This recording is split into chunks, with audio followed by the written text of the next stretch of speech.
Hello दोस्तों, नमस्कार, जय हिंद। स्वागत है आप सभी का हमारे यूट्यूब चैनल पर विजुअल आर्ट हिस्ट्री विद निवी, जहां मिलती है आपको कला से संबंधित संपूर्ण जानकारी। तो जैसा कि हम देख रहे हैं, पहाड़ी शैली को पढ़ते हुए चले आए हैं। आज की वीडियो में हम पहाड़ी शैली के कुछ अन्य प्रमुख केंद्र, छोटे छोटे केंद्र जो कि बचे बचे हुए थे, पिछली क्लासेस में रह गए थे, उनको बताने वाले हैं। तो अगर आपने पिछली वीडियोस नहीं देखी है तो चैनल पर विजिट करके देख सकते हैं कि पहाड़ी शैली के उदय से लेके अब पहाड़ी शैली के संपूर्ण विशेषताओं को आज की वीडियो में हम आपको बताएंगे। जम्मू कश्मीर, नूरपुर और सिख शैली के साथ बिलासपुर शैली को बताते हुए आपको आज की कला को, आज की क्लास को हम पूर्ण करेंगे। जो आज की क्लास में हमारी पहाड़ी शैली पूरी हो जाएगी। एक भी पॉइंट पहाड़ी शैली से नहीं छूटेगा। जो क्वेश्चन पहाड़ी शैली से आते हैं वो आपको इस वीडियो में मिलेंगे, तो वीडियो को अंत तक देखिएगा। हो सकता है वीडियो थोड़ी लंबी हो जाए, तो उसके लिए आप थोड़ा सा कष्ट कर लीजिएगा, क्योंकि अगर कुछ पाना है तो थोड़ा समय तो देना पड़ेगा। लंबी क्लास हो सकती है क्योंकि आज बहुत सारी चीजें इस वीडियो में मिलने वाली हैं। तो चलिए हम शुरू करते हैं। और आपको आज की क्लास में सारी चीजें मैं डिटेल में बता दूंगी। पहाड़ी शैली से जुड़ी हुई लगभग 4-5 वीडियो मैंने बना रखी है। आप मेरे पिछली वीडियोस में विजिट करके देख सकते हैं, चैनल पर विजिट करके देख सकते हैं अगर आप नए हैं। तो चलिए हम शुरू करते हैं सबसे पहले आज की क्लास को। सबसे पहली जो शैली है हमारी, आज जो शैली हम पढ़ेंगे पहाड़ी शैली का एक केंद्र पढ़ेंगे, जम्मू शैली को। जम्मू जम्मू जो कि कहाँ पड़ता है, कश्मीर राज्य में पड़ता है, कश्मीर में पड़ता है। जम्मू का प्रारंभ, जम्मू शैली का प्रारंभ अगर हम बात करेंगे तो प्रारंभ हो या चरम विकास हो या विकास हो या उत्कर्ष हो, 18वीं सदी में राजा रणजीत देव के समय में जम्मू शैली का प्रारंभ होता है या विकास होता है या चरम विकास होता है। तो जम्मू शैली अपने आप में एक काफी अच्छी शैली रही है, जिसके प्रारंभिक चित्र जब हम देखें तो बसोली शैली से प्रभावित थे, लेकिन कुछ चित्र जम्मू के ऐसे निकल कर आए जिनसे पता चला कि भाई ये शैली भी अन्य पहाड़ी शैलियों की तरह अपने में अलग स्थान रखती है ना। तो सबसे पहले ये जान लीजिए कि जम्मू पड़ता कहाँ है, कश्मीर में पड़ता है, भाई सभी को पता होगा ये। और जम्मू शैली का विकास किसके समय में हुआ, 18वीं सदी में राजा रणजीत देव के समय में हुआ। दूसरे नंबर पर जो पॉइंट आपके लिए बनता है वो है चित्रकार।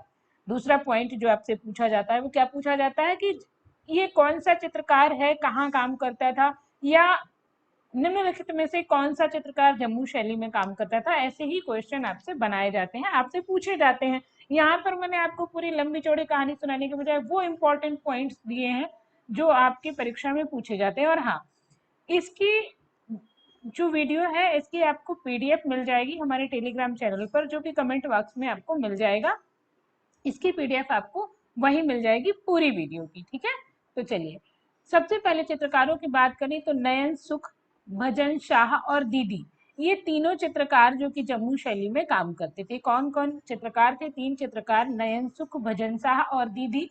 ये 3 चित्रकार जम्मू शैली में काम करते थे। जम्मू के शासकों के समय में इन्होंने चित्र बनाए हैं।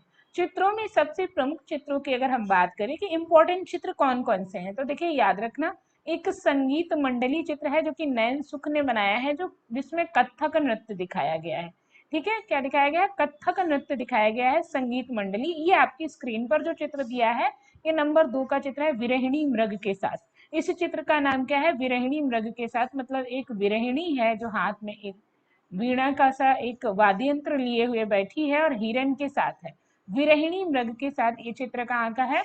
तो आपके जम्मू शैली का चित्र है, ये आपको याद रखना है। अगला, स्त्री भजन सुनते हुए, एक स्त्री को भजन सुनते हुए भी दिखाया गया है। तो ये चित्रों की जब हम बात करें कहाँ के हैं, संगीत मंडली आपका जम्मू शैली का है, जिसमें कौन सा नृत्य दिखाया गया है, क्वेश्चन आ सकता है। ज्यादा डीप जाएगा तो यही जाएगा कि कौन सा नृत्य दिखाया गया, तो कथक नृत्य दिखाया गया है। अगला चित्र विरहिणी मृग के साथ और एक स्त्री भजन सुनते हुए। तो ये आपके जम्मू शैली से मोस्ट इंपॉर्टेंट पॉइंट्स हैं जो आपको नोट डाउन कर लेने हैं, अपने पास रखने हैं। अगर आप नोट्स नहीं बना पाते हैं तो एक दिन मैं आपको कोशिश करूंगी कि बताऊं कि नोट्स कैसे बनाते हैं। मैंने अपनी सारी नोट्स बना के रख रखे हुए हैं। तो चलिए अभी हम आगे बढ़ते हैं। कुछ स्मरणीय तथ्यों को, मतलब महत्वपूर्ण बिंदुओं को देख लेते हैं जो आपसे जम्मू शैली से वन लाइनर टाइप में पूछे जा सकते हैं।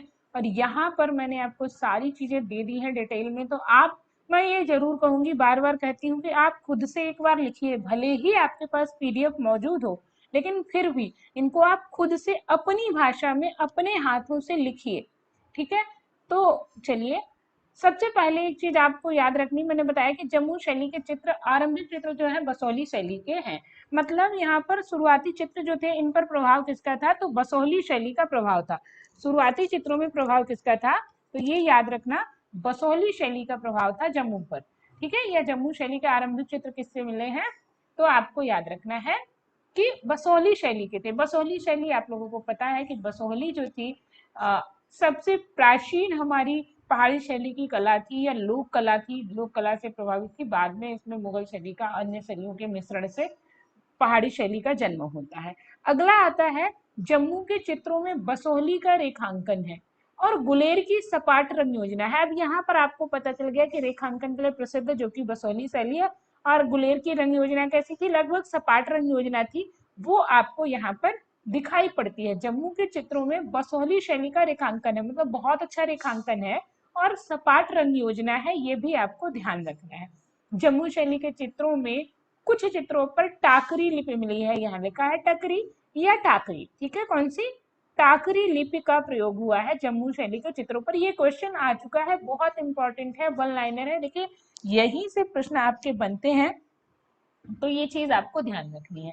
अच्छा, कुछ पॉइंट और एक ध्यान दीजिए कि Indian painting in the Punjab hills, एक पेंटिंग पुस्तक है Indian painting in the Punjab hills, जिसके लेखक कौन है? डब्ल्यू.जी. आर्चर। डब्ल्यू.जी. आर्चर ने एक पुस्तक जो उन्हीं की लिखी हुई है, अपनी पुस्तक में Indian painting in Punjab hills में 4 चित्र प्रकाशित किए थे। मैं हर बार बता देती हूँ किसने कहाँ चित्र प्रकाशित किए थे। 4 चित्र प्रकाशित किए थे जो कि जम्मू शैली से संबंधित थे। ये चित्र राजा ध्रुव देव के चौथे पुत्र राजा बलवंत देव के थे। राजा ध्रुव देव और बलवंत देव जो कि जम्मू के ही राजा हैं। तो इनके समय में 4 चित्रों का चित्रण हुआ। तो ये 4 चित्र कौन कौन से थे, ये देख लीजिए। पहले चित्र में राजा बलवंत देव दरबारियों के मध्य बैठे हुक्का पी रहे हैं। तो हुक्का पीते हुए राजा बलवंत देव को यहाँ पर दिखाया गया है। तो ये चीज आपको यहाँ पर ध्यान रखनी है कि राजा बलवंत देव हुक्का पीते हुए कहाँ से प्राप्त हुए हैं? तो आपको याद रखना है कि कहाँ से मिले हैं? आपके जम्मू शैली से मिले हैं। अगला जो चित्र है आपका, इसमें दरबारियों के मध्य बैठे हुए हुक्का पी रहे हैं। इसमें, इस चित्र में एक चीज और याद रखना, इसमें घोड़े का भी चित्रण किया गया है। ठीक है, एक घोड़ा भी चित्रित है जो राजा के सामने प्रस्तुत किया गया है। दूसरा चित्र है राजा हाथ जोड़े प्रार्थना में लीन। एक और चित्र, दूसरे नंबर का जो चित्र उन्होंने अपनी किताब में छापा, उसमें राजा जो है हाथ जोड़कर प्रार्थना करते हुए दिखाए गए हैं। तीसरा चित्र है, राजा को एक चित्र भेंट किया जा रहा है। ठीक है, और उस चित्र के ऊपर राजा बलवंत देव का नाम लिखा है। तीसरा जो चित्र है, तृतीय भाग है, जिसमें राजा को एक चित्र भेंट किया जा रहा है। चित्र में राजा को चित्र भेंट किया जा रहा है और उसमें क्या नाम लिखा है? बलवंत देव। अच्छा, जो चौथा चित्र था, इसको 2 कागज चिपका कर 2 भागों में बांट दिया गया। ठीक है, चतुर्थ चित्र को 2 भागों में बांट दिया गया, जिसमें बाएं भाग में क्या है? राजा अपने छत्र के नीचे सिंहासन पर विराजमान है। राजाओं का आसन जहां पर होता था, वहां पर एक छत्र होता था। ठीक है, ऐसे करके छत्र होता था जिस पर राजा, जिसके नीचे राजा बैठे होते थे। तो ऐसे ही अपने छत्र के नीचे राजा सिंहासन पर विराजमान दिखाए गए हैं। और दूसरा चित्र है, और ऊपर क्या है? एक सामियाना तना है, टेंट तना हुआ है। तो दूसरा जो भाग है उसमें क्या है? नर्तकों का दल दिखाया गया, वही संगीत मंडली, जिसमें महिला और पुरुष हैं और राजा के सम्मुख कथक नृत्य प्रस्तुत कर रहे हैं। मतलब राजा के सामने नृत्य प्रस्तुत कर रहे हैं, जिसमें नृत्य कौन सा है? कथक नृत्य है। अब यहाँ पर आपसे एक क्वेश्चन है, कथक कहाँ का नृत्य है, किस राज्य का नृत्य है? ये आपको बताना है। कमेंट में बताइएगा कि कथक कहाँ का नृत्य है और कथक के लिए कौन बहुत प्रसिद्ध थे, कौन कथक के लिए पुरस्कार भी पा चुके हैं, पद्मश्री, पद्म भूषण जैसे पुरस्कार। आपको यहाँ पर कमेंट में बताना है। देखती हूँ आप अपने सामान्य ज्ञान से कितने जुड़े हुए हैं और ये क्वेश्चन भी आते हैं। अगली जो हमारी शैली है, सिख शैली, पहाड़ी शैली की अंतिम परिणति। मतलब पहाड़ी शैली की अंतिम शैली के रूप में इसे जाना जाता है। सिखों के धर्मगुरुओं का चित्रण यहाँ पर हुआ है, तो ये भी आपको याद रखना है। तो पहाड़ी सिख शैली, जिसमें अब नाम से ही पता चलता है कि सिख राजाओं के समय में जो शैली पनपी उसे क्या कहा गया, सिख शैली कहा गया। सिख शैली का शुरुआती दौर या प्रारंभ या विकास या चरम विकास जो भी है, ये राजा रणजीत सिंह के समय में रहा है। किसके समय में रहा है, यही आपको याद रखना है, यहीं से बस क्वेश्चन आते हैं, इंपॉर्टेंट है। राजा रणजीत सिंह के समय में सिख शैली का विकास हुआ है। ठीक है, जिनका समय क्या था, तो 1780 से यहाँ पर बहुत ज्यादा डिजिट लिख गया है, यहाँ पर माफ करना है, ये इतने ज्यादा डिजिट नहीं होंगे, बस एक चीज की कमी है, एक कॉमा लगा दीजिए यहाँ पर। ठीक है, ये ऐसे 1830 या 39 दो टाइम पीरियड मिलते हैं, तो 1830 मोस्टली माना जाता है। ठीक है, कहीं कहीं 39, तो ये आपको ध्यान रखना है। 1830 तक, 1780 से 1830 ईस्वी के समय में इनका समय रहा है राजा रणजीत सिंह का। ठीक है, इनके समय में क्या हुआ है, सिख शैली का विकास, चरम विकास, जन्म जो भी हुआ इसी के समय में हुआ। अगला पॉइंट है सिख शैली के प्रमुख केंद्र, कहाँ कहाँ पर सिख शैली में काम हुआ, मतलब सिख शैली के ही तकनीकियों में काम हुआ। तो अमृतसर, आप लोग जानते होंगे, अमृतसर सिख धर्म का बहुत बड़ा हब है, जहाँ पर बहुत सुंदर गुरुद्वारा बना हुआ है। आनंदपुर, ऊना, कपूरथला, पटियाला, लाहौर, तो ये सब जो है, लाहौर अब कहाँ पड़ता है आप बताइएगा कमेंट में। ठीक है, तो ये सब केंद्र जो थे ये किसके अंतर्गत आते हैं, पहाड़ी शैली में सिख शैली के अंतर्गत आते हैं। अब प्रमुख चित्रकारों की भी बात कर लेते हैं, तो प्रमुख चित्रकार कौन कौन से हैं ये भी आप देख लीजिए। तो नयन सुख, ठीक है, नयन सुख, निक्का, अब ये जितना चित्रकार है आपका उधर का पहाड़ी शैली का, उनमें के सब इधर उधर के बहे बिखरे जितने थे सब यहाँ काम करने लगे थे। तो आपको यहाँ पर ध्यान रखना है, नयन सुख, निक्का, गोकुल, हरि सिंह, हरखू, दामोदर, बाबा सिंह, फूल रानी, और फूल रानी के बाद आपके रह गए हैं अल्लाह बख्श, जो नीचे यहाँ पर दिखाई नहीं दे रहे होंगे।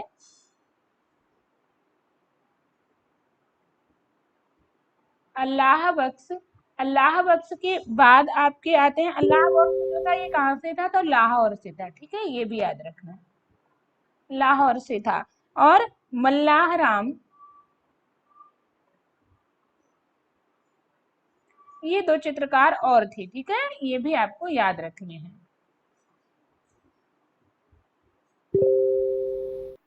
मल्लाहराम, अल्लाह बख्श, मल्लाहराम, कुछ ये चित्रकार जो थे ये आपके कहाँ काम कर रहे थे, ये सिख शैली में काम कर रहे थे। किसके समय में, राजा रणजीत सिंह के समय में।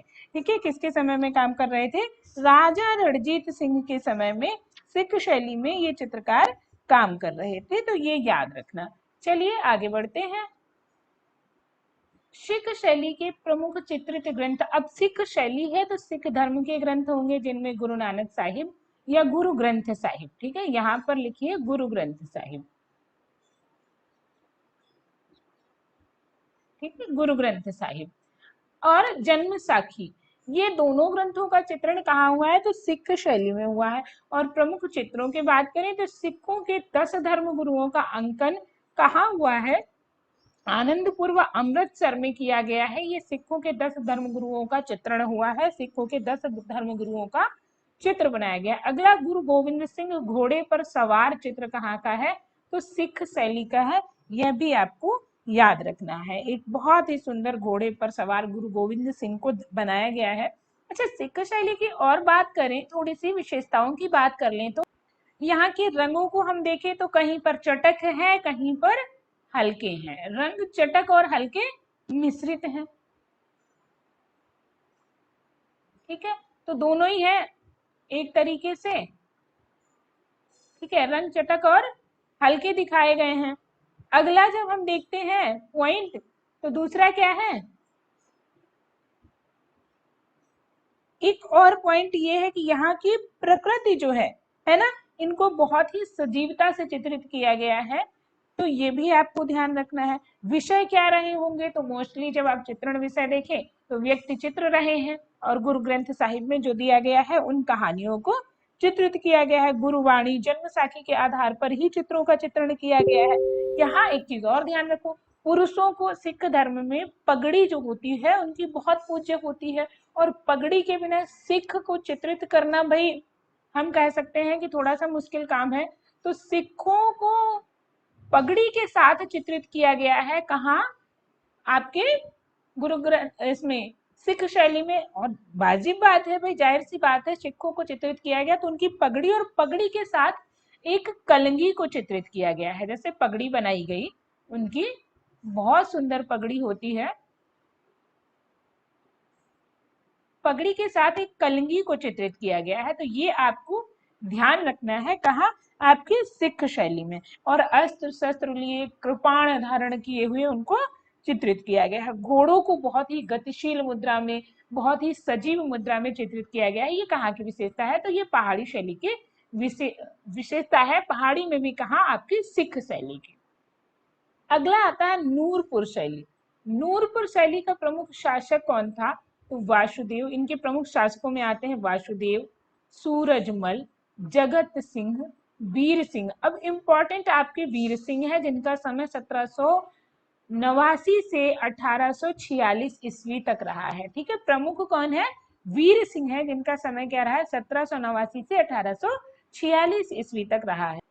अच्छा, नूरपुर का नाम सुनते ही आपके दिमाग में किसी का नाम आता होगा। ये थोड़ा सा जान लीजिए कि कांगड़ा का एक क्षेत्र था, एक छोटा सा राज्य था या छोटा भूभाग था, जिसको कांगड़ा से अलग करके नूरपुर नाम दे दिया गया था, क्योंकि राजा जगत सिंह, जो कि कांगड़ा से संबंध रखते थे, राजा जगत सिंह का संबंध जहांगीर से बहुत अच्छा था, और जहांगीर की पत्नी थी नूरजहां। इसीलिए कांगड़ा के ही एक क्षेत्र को अलग करके नाम क्या रख दिया गया, नूरपुर। तो मोस्टली इस पर प्रभाव पूरा कांगड़ा शैली का है, क्षेत्र कांगड़ा शैली से संबंधित है, थोड़ा गुलेर शैली का प्रभाव है। लेकिन यहाँ पर एक चित्र स्पेशल इनका ही अगर याद करें, क्वेश्चन आएगा तो यही आएगा कि प्रमुख चित्र क्या है, तो वैष्णव मत का भंडारा। ये चित्र किसका है, नूरपुर शैली का है, एक ही चित्र है, ये आपको याद रखना है। और अगला पॉइंट मैंने आपको बता ही दिया कि राजा जगत सिंह जो थे, इनके जहांगीर से बहुत अच्छे संबंध थे। उनकी पत्नी नूरजहां के नाम पर नूरपुर नाम पड़ा था, एक कांगड़ा के ही एक क्षेत्र का, एक विशेष क्षेत्र का। अगली जो शैली आती है हमारी बिलासपुर, जो कि हिमाचल प्रदेश में पड़ती है या हिमाचल में पड़ती है।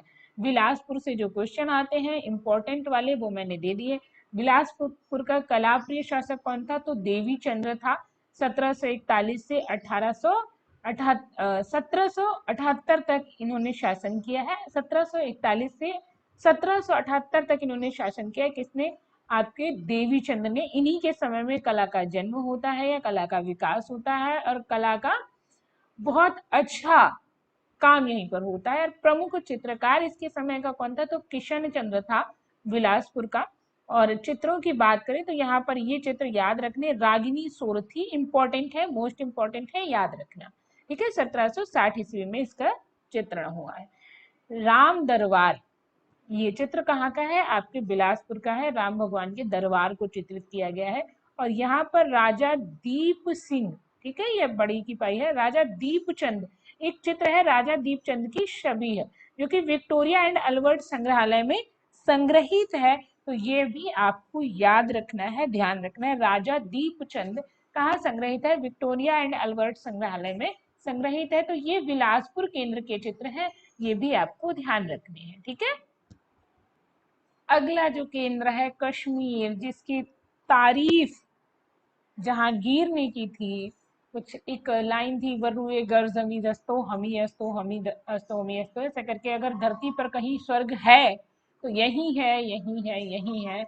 ये वही कश्मीर है जो हमारा बहुत ही सुंदर सुरम्य झांकियों से या घाटियों से भरा हुआ है, झीलों से भरा हुआ है, जिसका शासक भी अपने नाम से देख लो, ललितादित्य, मतलब लालित्य से भरा हुआ, कोमलता से भरा हुआ, नाम याद रखना।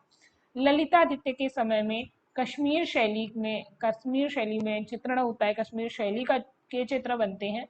प्रमुख चित्रकार हंसराज। आहा, सारे नाम ऐसे, लालित्य, कोमलता जो कि कश्मीर की विशेषता है, ललितादित्य, और चित्रकार कौन, हंसराज। भाई इतनी झीलें हैं वहां, हंस घूमेंगे ही, तो ये हंसराज वहां के चित्रकार हैं। प्रमुख चित्र कौन, महाराजा गुलाब सिंह की छवि। अब कश्मीरी गुलाब तो फेमस है ही, कहते हैं कश्मीर की कली, है ना, काफी कोमल सुंदर रेखांकन, सुंदर चित्रण के लिए ये जानी जाती है। और इस शैली की लोकप्रियता का कारण भी यही है इसका सुंदर रंग विधान तथा वस्तु वैशिष्ट्य।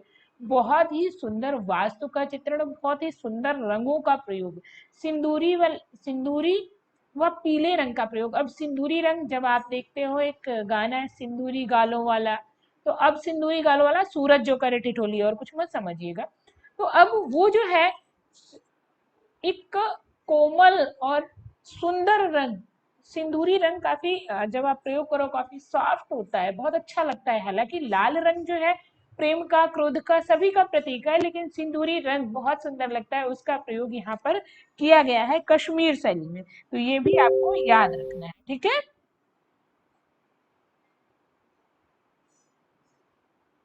एक चीज और याद रखना है, यहाँ पर रागमाला के 18 चित्र भी बनाए गए हैं। रागमाला के कितने चित्र, 18 चित्र बने हैं, ये भी याद रखना है, ठीक है। 18 चित्र रागमाला के बने हैं। और ये कहाँ है, तो ऑक्सफोर्ड बडेलियन लाइब्रेरी में संग्रहित है, ये भी याद रखना। ऑक्सफोर्ड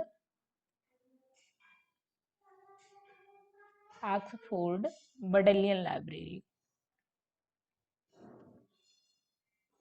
एक मिनट रुकिए, थोड़ा सा इधर लिख देती हूँ ताकि आप लोगों को ये समझ में आ जाए। ऑक्सफोर्ड बडेलियन लाइब्रेरी में संग्रहित है, ये भी याद रखना।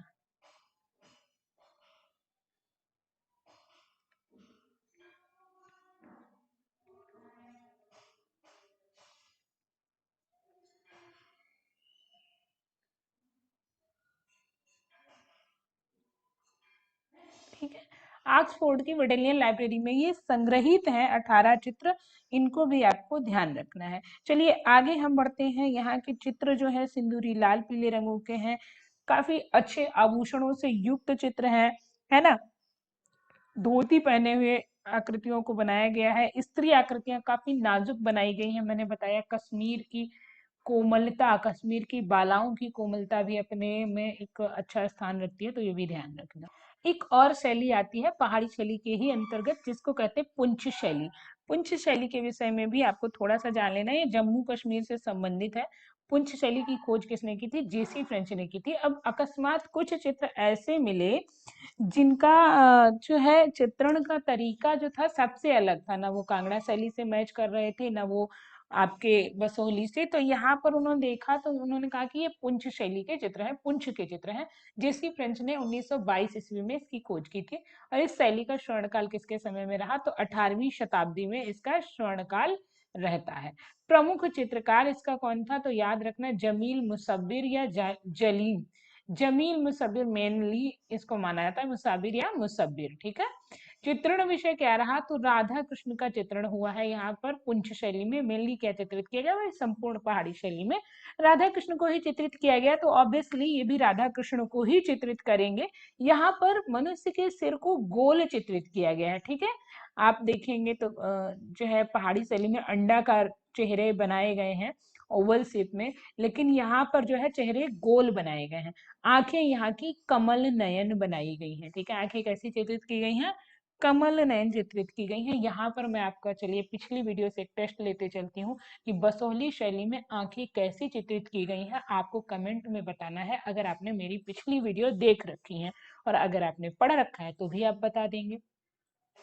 स्त्री आकृतियां हैं जो वो लंबी बनाई गई हैं, और पहाड़ी शैली के भवनों की अपेक्षा यहाँ के भवन अध ज्यादा भव्य है, मतलब बहुत ज्यादा। पहाड़ी शैली में जो भवन निर्माण हुआ वो उतना भव्य नहीं है, लेकिन पुंछ शैली में, क्योंकि ये मुगलों से संबंधित है, मुगलों से प्रभावित होने के कारण यहाँ की जो चित्र हैं या जहाँ यहाँ के जो भवन है ये बहुत ज्यादा भव्य बनाए गए हैं। क्योंकि मुगल चित्रकला में शाहजहां का काल देखो तो मुगल वैभव का काल, जिसमें स्थापत्य का बहुत अच्छा निर्माण हुआ और चित्रों का भी बहुत अच्छा अंकन हुआ, चित्रों में भी स्थापत्य बहुत अच्छा अंकित हुआ है, तो ये भी आपको ध्यान रखना है।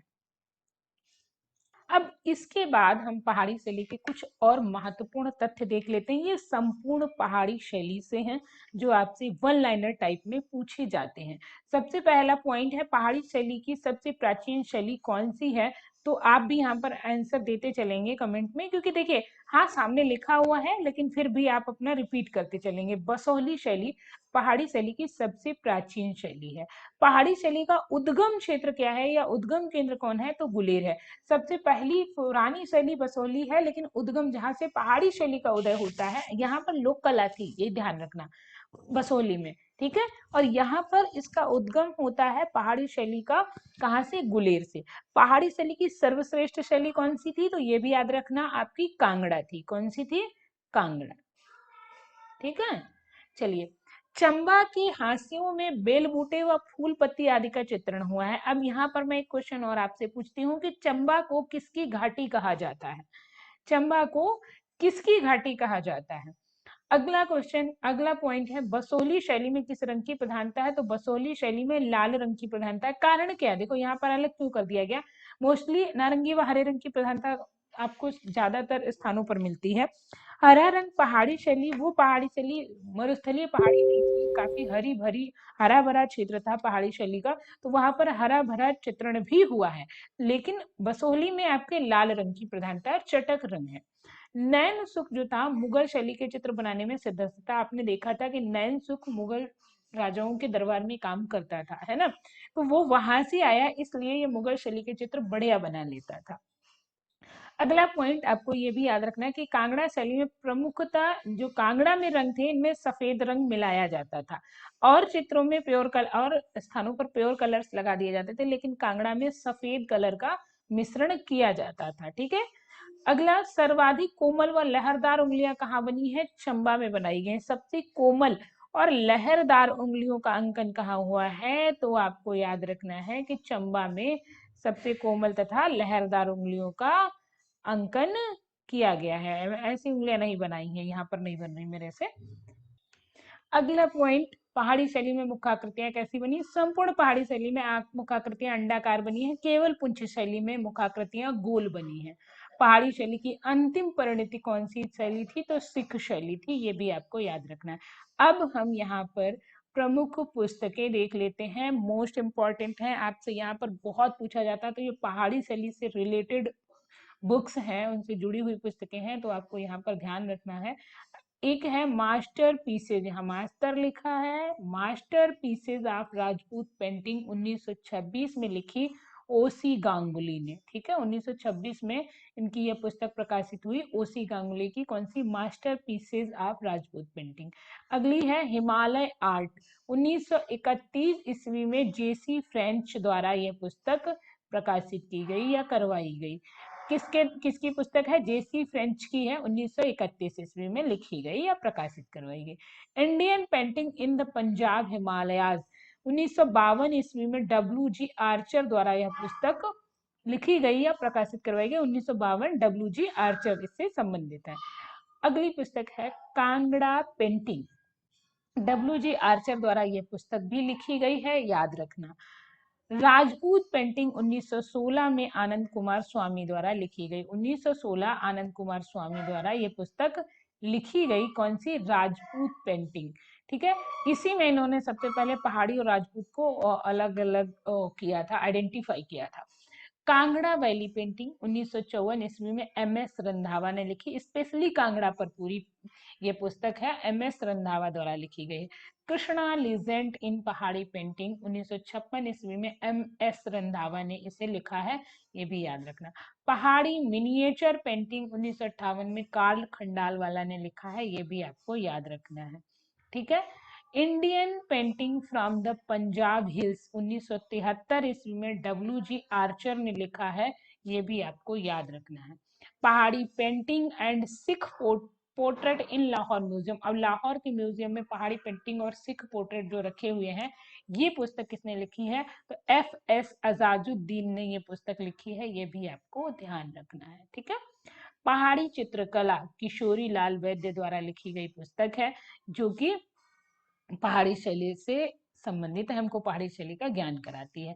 हिमालय परिचय राहुल संकृत्यायन के द्वारा लिखी गई पुस्तक है, जो कि पहाड़ी शैली से ही संबंधित है। तो ये कुछ पुस्तकें हैं, आप चाहें तो इन्हें नोट कर ले, चाहे तो आप रट्टा मार ले, चाहे तो इन्हें याद कर ले, आपको जो भी सहूलियत हो आप वो कर ले, लेकिन इनको ध्यान रखें क्योंकि यहाँ से क्वेश्चन आते हैं। आपको मैं कह सकती हूँ कि कम से कम 2 किताबें तो मिल ही जाएंगी।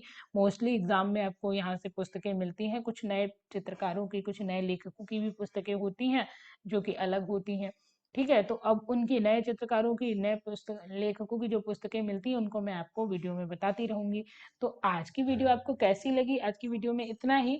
आपको वीडियो कैसी लगी जरूर बताइएगा। अगर नए हैं तो कर लीजिएगा सब्सक्राइब, क्योंकि आगे आने वाली वीडियोस और अच्छी होने वाली हैं। अब इसके बाद आपको मैं कंपनी शैली पढ़ाते हुए बंगाल शैली और फिर प्रमुख ग्रुप्स जैसे कलकत्ता ग्रुप, पैक ग्रुप, दिल्ली शिल्पी चक्र और इन ग्रुप के चित्रकारों को क्रमशः पढ़ाऊंगी, ताकि आपकी कोई डाउट ना रहे कि कौन सा चित्रकार किस ग्रुप से संबंधित था। तो ये सारी चीजें जानने के लिए आप चैनल को कर लीजिए सब्सक्राइब। यहाँ पर वेस्टर्न आर्ट की भी क्लास आपको मिल जाएगी।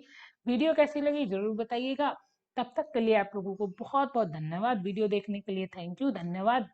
और thank you, thanks for watching. मिलते हैं एक नई वीडियो में।